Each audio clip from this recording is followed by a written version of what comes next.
Today is December 8th, 2024, and this is our weekly war update. Shalom, my friends. This is the Kiev Gers with Israel in 5, where we give you everything Israel in 5 minutes.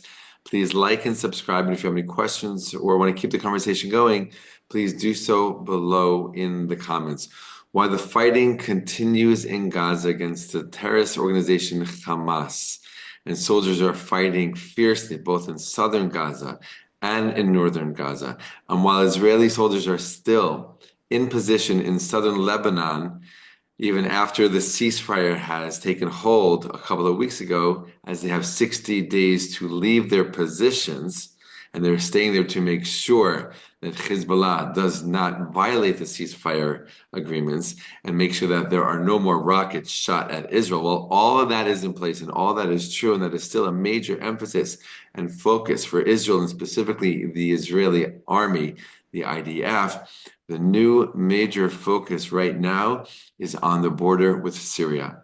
Because as we talked about last week, and lots of things have happened since then, the Syrian civil war, which was latent, which was not really happening, which was beneath the surface for so many years, has rushed to the surface and become a very, very significant event, both in Syria and in the entire Middle East, as rebel groups united together to surprise attack the government in multiple places around the country. And over the past few days, and specifically, literally over the past day, major developments have happened. These rebel groups, these rebel forces have taken over key positions, starting with Aleppo and other areas, moving on to other cities. And just in the last half a day, they took over Damascus.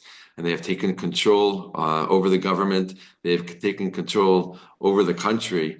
The president of Syria, Assad, has fled the country to an undisclosed location, but the Syrian government has fallen. Assad, after many years, since 2000, he has been in power. He is no longer in power. He is no longer even on the ground. And these rebel forces that have been fighting the Syrian government for so many years, going back to the beginning of the Syrian civil war in 2011, are now victorious. This is a major, major development.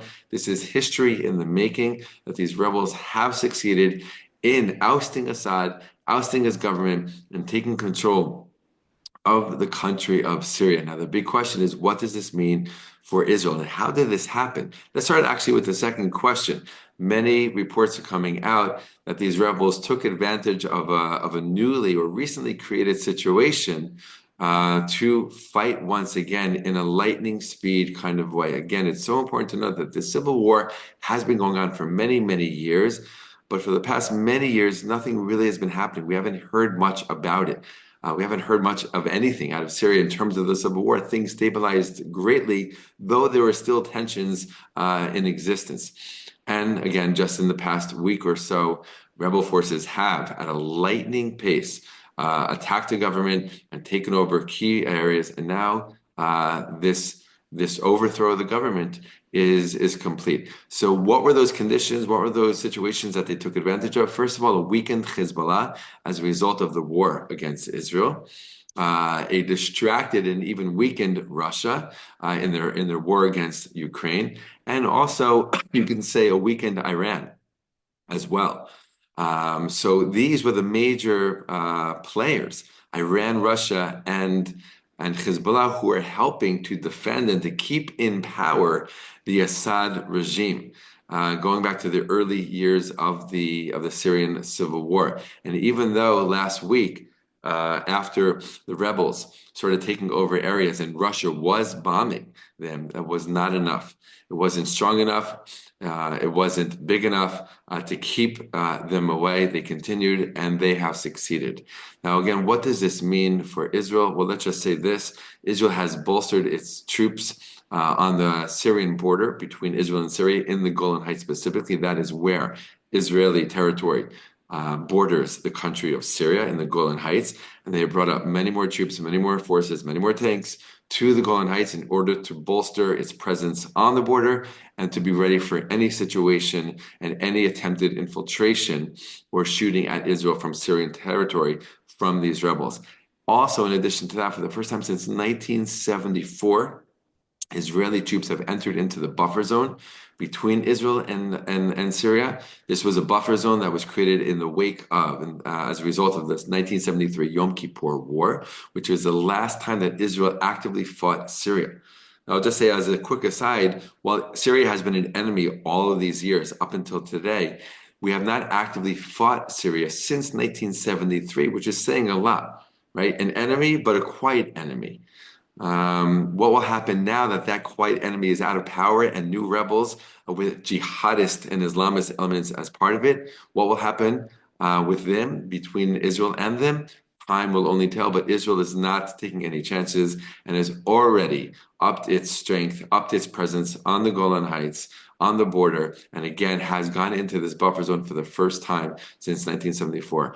Israel is also attacking. Now, it's a very long, complicated story, but Israel has been attacking in Syria since the early years of the Syrian civil war to make sure that nothing falls over the border, so to speak, into Israel, affecting Israel in negative ways. Another reason why Israel has been attacking and bombing in Syria all of these years is because Iran has used Syria as literally as a highway to transport weapons, rockets through Syria into southern Lebanon into the hands of Hezbollah.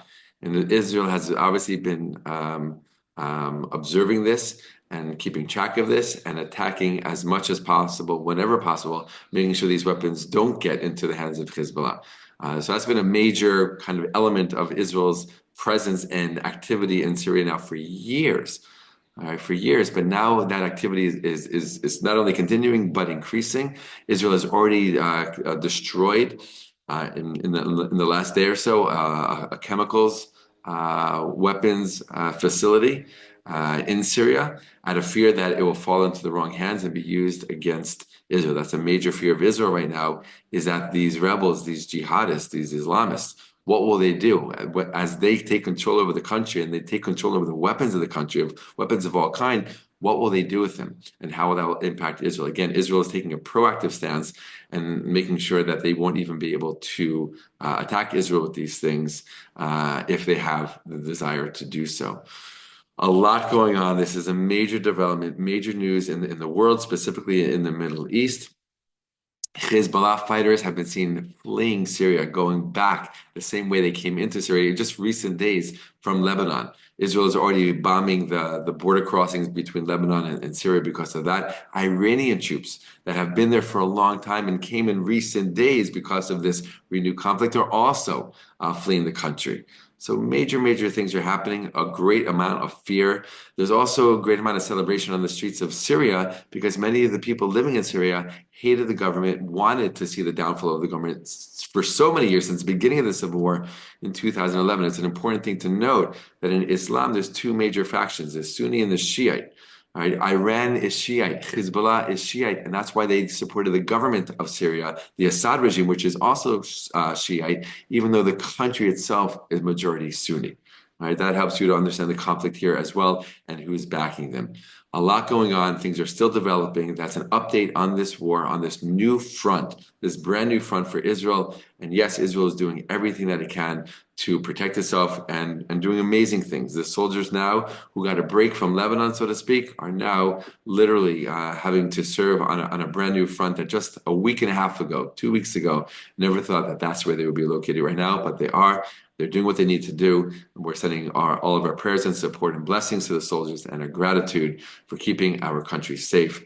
Thank you again for all of your support, thoughts, and prayers for Israel. Wishing you the best. Until next time, be well.